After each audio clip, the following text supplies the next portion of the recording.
Hi dear students, मैं अभिनंदन sir HRIPS Chhapra आज क्लास 10th वाले बच्चों के लिए और ज्योमेट्री का फर्स्ट चैप्टर ट्रायंगल्स स्टार्ट करेंगे। और ट्रायंगल्स कोई नया चैप्टर नहीं है। You are familiar with the triangles and you have studied many of their properties in earlier classes. नहीं, you have studied congruence of triangles in class 9th। आपको याद होगा, थोड़ा सा रिकॉल कर देता हूँ, congruence of triangles क्या होता था। नहीं, अगर उसको समझते हैं आप तो ये टॉपिक जो आज हम लोग स्टार्ट करेंगे ट्रायंगल्स, उसमें पढ़ना है सिमिलर ट्रायंगल्स के बारे में। अगर congruence अच्छी तरह समझते हैं तो ये भी बहुत अच्छे से ईजिली समझ जाएंगे। तो स्टार्ट करते हैं। नहीं तो मैं थोड़ा सा रिमाइंड कर देता हूँ, आपको रिकॉल कर देता हूँ। क्लास 9th में आपने क्या पढ़ा था कॉन्ग्रुएंट ट्रायंगल्स के बारे में, मैंने लिखा भी है। कॉन्ग्रुएंट फिगर क्या होता है, इस टॉपिक को देखिए। कॉन्ग्रुएंट फिगर क्या होता है? Two figures having the same shape and the same size.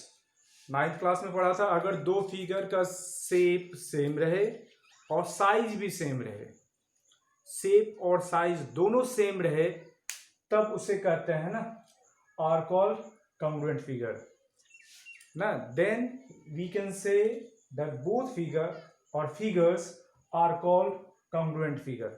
तब उस कंडीशन में उस फिगर को कॉन्ग्रुएंट फिगर कहा जाता है। ठीक है, समझ गए? कॉन्ग्रुएंट फिगर के बारे में आपने ये पढ़ा था। लेकिन in this classes you are going to start A new topic, similar figure। आप इससे परिचित हैं कॉन्ग्रुएंट फिगर से, आज पढ़ना है सिमिलर फिगर। तो सिमिलर फिगर क्या होता है? सिमिलर मतलब क्या होता है? सिमिलर का नाम सुन के ही पता चलता है। सिमिलर मीन्स एक जैसा। नहीं, एक जैसा, दिखने में एक जैसा, जरूरी नहीं कि दोनों इक्वल साइज का हो। इक्वल यहाँ पे इक्वालिटी जरूरी नहीं है। नहीं, दिखने में एक जैसा होना चाहिए, मतलब शेप सेम रहना चाहिए। तो इसी से तो पता चल जाता है ना सिमिलर का मतलब ही क्या होता है। सिमिलर का मैंने अर्थ बताया। सिमिलर का मतलब होता है एक जैसा, दिखने में एक जैसा। जीरोक्स टू कॉपी, और जीरोक्स आप निकालेंगे तो आप देखते हैं कोई छोटा भी आ जाता है, कोई बड़ा भी आ जाता है, वो डिपेंड करता है जूम पे। तो आप इसी चीज को ध्यान में रखना है। देखो मैंने क्या लिखा है, सिमिलर फिगर्स लिखा है। Two figures having the same shape and not necessarily the same size, और ये जरूरी नहीं है उसका साइज सेम हो, are called similar figure. Difference देख लेना है। कॉन्ग्रुएंट फिगर में क्या पढ़ा था आपने? कॉन्ग्रुएंट में कि उसका शेप और साइज दोनों सेम रहता है। इसमें क्या होता है ना, शेप, और वीडियो कट नहीं रहा ना, शेप एक जैसा रहेगा, साइज एक जैसा नहीं रहेगा। साइज छोटा बड़ा हो सकता है सिमिलर ट्रायंगल में। अब if we consider two circles, दो सर्कल को कंसीडर कर रहे हैं, आप देखिएगा ध्यान से। दो सर्कल को जिसका दोनों का रेडियस सेम है।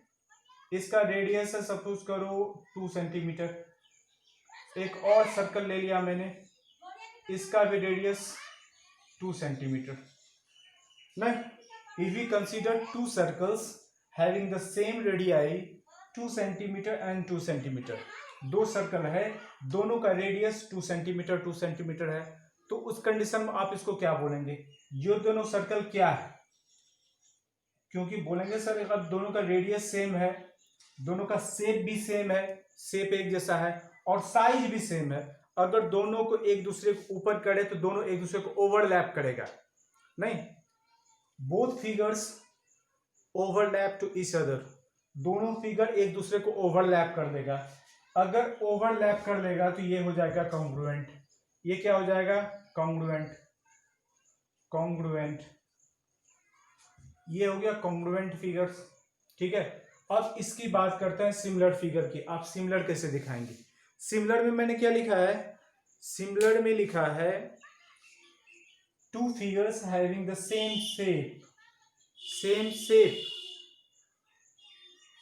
शेप, दो फिगर जिसका शेप सेम होना चाहिए, but not necessarily the same size, लेकिन जरूरी नहीं कि साइज भी सेम हो। इस बात को ध्यान में रखना है। यहाँ देखेंगे तो शेप तो एक जैसा है ही, शेप एक जैसा है, लेकिन जरूरी नहीं कि साइज एक ही हो, जरूरी नहीं है। मतलब साइज एक हो भी सकता है और नहीं भी हो सकता है, ठीक है ना। साइज एक हो भी सकता है और साइज एक नहीं भी हो सकता है, एक जैसा हो भी सकता है, एक जैसा नहीं भी हो सकता है। मैं बहुत स्मूथली समझाने की कोशिश करता हूँ, और कोई फास्ट मैं शो नहीं करता हूँ कि बहुत जल्दी कोई हड़बड़ाहट नहीं रहती है क्लास में, इसलिए ध्यान से समझना है। पर इस चीज़ को समझना है कि सिमिलरिटी होता है क्या, सिमिलर क्या होता है। सिमिलर मतलब एक जैसा, मैंने बताया। और इस फिगर में देखा है, जैसे कि दो फिगर को कंसीडर किया, दो सर्कल है और दोनों का रेडियाई सेम था, तो ये कॉन्ग्रुएंट हो गया। अब सिमिलरिटी की चेक करेंगे, ये दोनों सिमिलर है या नहीं है। तो कैसे चेक करेंगे कि दोनों का शेप तो एक जैसा है, लेकिन जरूरी नहीं कि साइज एक ही हो, साइज एक हो भी सकता है, नहीं भी हो सकता है। उस कंडीशन में ये दोनों सिमिलर भी है ना। ये क्या हो गया, सिमिलर फिगर भी होगा ना, बोथ सर्कल्स आर सिमिलर। तो आप इस तरह कर सकते हो, इस बेसिस पे कर सकते हो कि जितने सारे सर्कल्स होंगे, जितने सारे सर्कल्स होंगे, उसका रेडियस डिफरेंट क्यों ना हो ना, दे हैव डिफरेंट रेडियाई, तो all of them are similar figure. मतलब जितने सारे सर्कल्स होंगे सबके सब सिमिलर होंगे। इसी बेस पे कर सकते हैं इक्विलेटरल ट्रायंगल्स। इक्विलेटरल ट्रायंगल्स का देखेंगे, इक्विलेटरल ट्रायंगल्स में सबका एंगल्स तो एक ही होता है, दिखने में भी सब एक ही जैसा होगा ना, साइड उसका कुछ भी हो, तो जितने सारे इक्विलेटरल ट्रायंगल्स होंगे सबके सब सिमिलर होंगे। उसके बाद स्क्वायर का चेक करें, स्क्वायर की बात करें, स्क्वायर की बात किया जाए, स्क्वायर इस तरह से एक बड़ा स्क्वायर भी ले सकते हैं। तो दोनों स्क्वायर को देखेंगे तो शेप तो एक ही जैसा रहेगा, लेकिन साइज एक नहीं रहेगा। इस कंडीशन में जितने भी सारे स्क्वायर होंगे सबके सब सभी के सभी क्या होंगे, सिमिलर होंगे, कॉन्ग्रुएंट नहीं होगा। अब यहाँ पे एक चीज इससे समझ में आ गया कि जितने सारे कॉन्ग्रुएंट फिगर होंगे वो सभी सिमिलर हो सकते हैं, नहीं, जो भी कॉन्ग्रुएंट फिगर होगा वो सभी फिगर सिमिलर होगा, लेकिन जो सिमिलर होगा वो कॉन्ग्रुएंट नहीं होगा। क्लियर है। If two figures are congruent then they are similar also, नहीं, if two figures are similar और दे कांट बी कॉन्ग्रुएंट। समझ गए। अगर सिमिलर होता है तो कॉन्ग्रुएंट नहीं भी हो सकता है, अगर कॉन्ग्रुएंट है तो सिमिलर होगा ही होगा। ये समझ में आया। तो ये था स्टार्टिंग सिमिलर और कॉन्ग्रुएंसी में थोड़ा सा डिफरेंस, क्योंकि मैं आपको उसी तरह से पढ़ा रहा हूँ, क्लास 9 से लिंक करके पढ़ा रहा हूँ, ताकि चीज़ें जो भी हैं वो सभी इजी हो जाए, इजी लगे। और ऐसा भी पढ़ा जाता है, ऐसा समझाता है कि क्लास 10th का सबसे toughest subject, toughest topic triangles, क्योंकि बहुत सारा प्रूफ करने वाला होता है, और जो भी प्रूफ करने वाला होता है मैं हमेशा कहता हूँ वो बहुत ईजी होता है। तो इस चीज़ को ना बहुत आसानी से समझेंगे, घबराने की कोई ज़रूरत है नहीं है नहीं, थोड़ा सा वेट कीजिए, उसके बाद फिर आगे टॉपिक्स बताते हैं। पॉज करना है। मैंने अभी बताया था सिमिलर के बारे में, फैन ऑफ करना है। मैंने अभी सिमिलर के बारे में बताया, सिमिलर होता क्या है, और थोड़ा सा इसका इम्पोर्टेंस भी जान लेते हैं ना, क्योंकि जब भी मेरी आदत है, जब भी मैं स्टार्ट करता हूँ कोई चैप्टर, मैं उसका इम्पोर्टेंस ज़रूर बताता हूँ, और मैं हमेशा कहता हूँ उस चैप्टर को ना अपने लाइफ से रिलेट करो तो चैप्टर बहुत ईजी हो जाएगा। नहीं तो इसका कुछ रिलेशन बताते हैं, कुछ इम्पोर्टेंस बताते हैं, क्या क्यों ज़रूरी है ये। अगर देखो, अगर कोई बहुत सारा बहुत ऊंचा माउंटेन है ना, एक बहुत ऊंचा माउंटेन है, और आपको कह दिया उसका हाइट करो, हाइट फाइंड करना है, या कोई बड़ा सा बिल्डिंग है उसका बोल दिया जाए हाइट फाइंड कीजिए, कितना हाइट का होगा, तो आप तो देखो आप क्या करेंगे, वो जो मेजरिंग टेप होता है, मेजरिंग टेप का यूज करके उसका हाइट तो आप फाइंड कर लेंगे, लेकिन बहुत प्रॉब्लम होगी, नहीं। और जो बिल्डिंग बनता है ना, अपार्टमेंट, उसका एक सैंपल तैयार किया जाता है जो कि वो कॉन्ट्रैक्टर के पास, वो बिल्डर जो तैयार करता है अपार्टमेंट, उनके पास रहता है। अगर उसका हाइट पता होना नहीं, क्योंकि वो सिमिलर होता है, तो इसी सिमिलरिटी का यूज करके उसी जैसा एक हम लोग मॉडल तैयार करते हैं। इसी सिमिलरिटी प्रॉपर्टी का, सिमिलर ट्रायंगल्स की बात नहीं कर रहे हैं, फिगर्स की बात कर रहे हैं, याद रखो। अभी ट्रायंगल्स पे तो हम आए ही नहीं है। सिमिलर प्रॉपर्टी का यूज करके उसका हाइट फाइंड कर सकते हैं, ये याद रखना है। नहीं, ये था इंपॉर्टेंस कि मतलब सिमिलर का यूज कोई भी कितना भी हाइट क्यों ना हो, लेंथ कितना क्यों ना हो, मतलब ज़्यादा से ज़्यादा लेंथ, जितना भी लॉन्गेस्ट लेंथ क्यों ना हो, उसका एक सैंपल तैयार करके उसका लेंथ फाइंड किया जा सकता है। तो ये समझ में आया? नहीं, हाइट या लेंथ फाइंड करने के लिए इसका यूज करेंगे, ये सिमिलर ट्रायंगल का यूज। अब थोड़ा सा आते हैं हम लोग धीरे धीरे ट्रायंगल्स पे स्विच करेंगे। नहीं, तो अब देख लेते हैं पॉलीगन्स के बारे में। सिमिलर पॉलीगन्स क्या होता है? अगर पॉलीगन समझ में आ गया, धीरे धीरे triangles is also part of polygon, तो पॉलीगन को समझ लेता है, फिर ट्रायंगल्स तो समझ में आने ही लगेगा। ठीक है, तो पॉज करना है। हेलो, अब देखते हैं हम लोग पॉलीगन्स के बारे में। नहीं, मैंने लिखा भी है, two polygons of the same number of sides are similar. दो पॉलीगन्स जिसका नंबर ऑफ साइड्स इक्वल हो। देखो, पॉलीगन्स का नंबर ऑफ साइड्स कुछ भी हो सकता है, लेकिन दो पॉलीगन्स की बात कर रहे हैं और दोनों पॉलीगन्स का नंबर ऑफ साइड इक्वल होना चाहिए, तभी हम उस कंडीशन में सिमिलरिटी चेक करेंगे। दो पॉलीगन्स जिसका नंबर ऑफ साइड्स इक्वल होता है तो सिमिलर होगा। कब? कंडीशन देखना है। पहला कंडीशन है their corresponding angles are equal. दो फिगर जिसका साइड, दो पॉलीगन्स जिसका नंबर ऑफ साइड इक्वल है और कॉरस्पॉन्डिंग एंगल्स भी इक्वल है।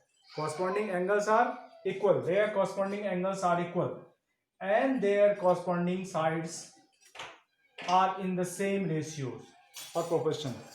अगर उसका साइड भी सेम रेशियो में रहता है, उस कंडीशन में बोल सकते हैं वो दोनों पॉलीगन्स क्या होगा? सिमिलर होगा। इसको समझने के लिए ना, ऐसे हम थोड़ा सा एक व्यू देता हूं, आप समझ सकते हैं। दो पॉलीगन्स ले लो, एक ऐसा पॉलीगन्स ले लिया, एक इस तरह का पॉलीगन्स ले लो, एक छोटा सा ले लेते हैं।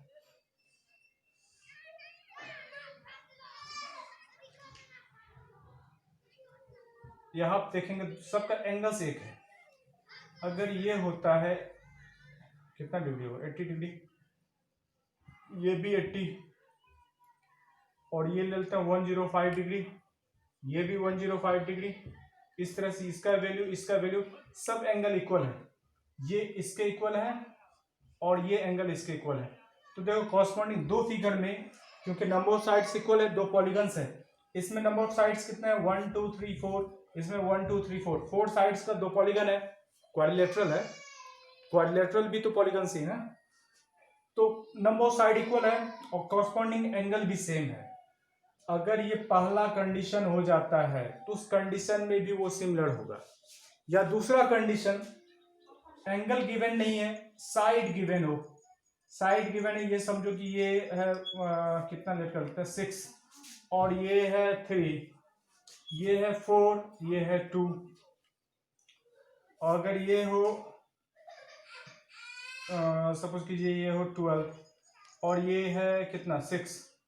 इस तरह से आप देख रहे हो ना, 6, इस दोनों का रेशियो फाइंड करेंगे तो 6:3 is equal to 4:2 is equal to 12:6।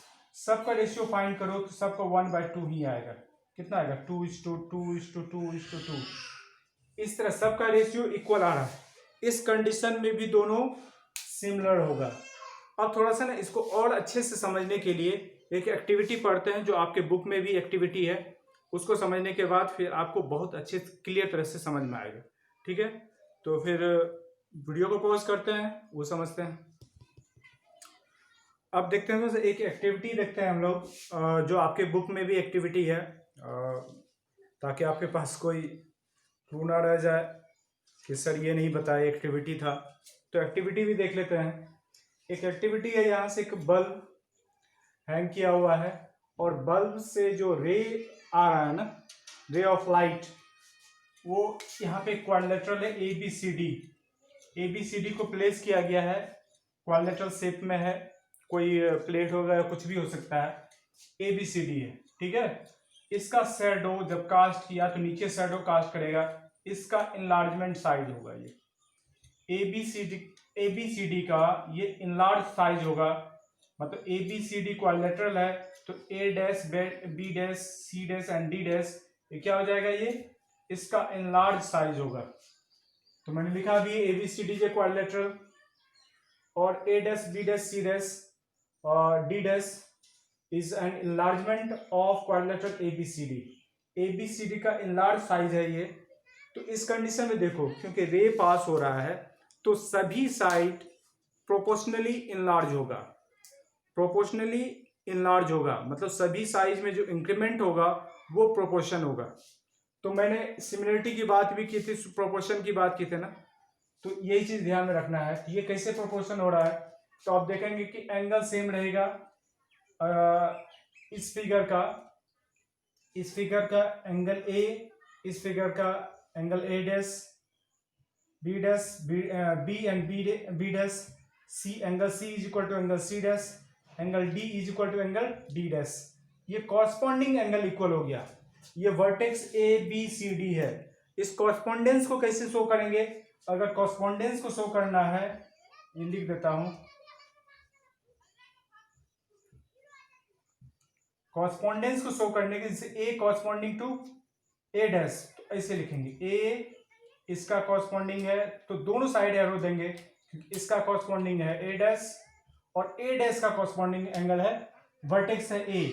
इस तरह B का क्या हो जाएगा B डैश और B डैश का क्या हो जाएगा B, C का C डैश और C डैश का क्या हो जाएगा C। इस तरह D का D डैश और D डैश का कॉरस्पॉन्डिंग क्या हो जाएगा वर्टेक्स D। इस तरह मैं इस तरह इक्वल में सिंबॉलिकली शो किया जाता है। सिंबल में अगर इस तरह की प्रॉपर्टी इस तरह से मेंशन रहता है सिंबल में, तो इसको समझना है कि A वर्टेक्स है और ये भी एक वर्टेक्स है। अगर मैं यहां एंगल लगा दूं तो ये एंगल हो जाएगा, एंगल नहीं लगा रहा हूं तो ये क्या हो जाएगा वर्टेक्स है। वर्टेक्स A का कॉरस्पॉन्डिंग कौन सा होगा, वर्टेक्स हो जाएगा A डैश, और A डैश का कॉरस्पॉन्डिंग कौन सा आ जाएगा A। इससे B का कॉरस्पॉन्डिंग वर्टेक्स B डैश और B डैश का B, C का C डैश और C डैश का C, D का D डैश और D डैश का D। ये कॉरस्पॉन्डिंग क्या बोलते हैं, सिंबॉलिकली शो किया जाता है कॉरस्पॉन्डेंस को। ये समझ में आया। तो इस कंडीशन में दोनों क्राइटेरिया मैच कर रहा है ना, दोनों क्राइटेरिया फॉलो हो रहा है। तो पहला क्राइटेरिया क्या था, एंगल्स, कॉरस्पॉन्डिंग एंगल्स इक्वल होना चाहिए। पॉलीगन्स को सिमिलर दिखाने के लिए क्या करेंगे, कॉरस्पॉन्डिंग एंगल इक्वल होना चाहिए। कॉरस्पॉन्डिंग एंगल इक्वल है यहाँ पे।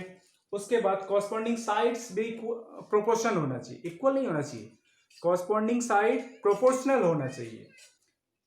कॉन्ग्रुएंसी में था कॉरस्पॉन्डिंग साइड इक्वल होना चाहिए, और इसमें क्या है सिमिलरिटी में कॉरस्पॉन्डिंग साइड प्रोपोर्शनल होना चाहिए। ये देखिए प्रोपोर्शनल है मतलब सभी का रेशियो, कॉरस्पॉन्डिंग साइड का रेशियो फाइंड करते हैं तो वो उसका वैल्यू सेम आ रहा है, इक्वल आ रहा है। इस वजह से ये दोनों फिगर कॉन्ग्रुएंट होगा। तो कॉन्ग्रुएंट कैसे दिखाएंगे, कॉन्ग्रुएंट को सिंबल में कैसे लिखेंगे ये दिखाते हैं आपको।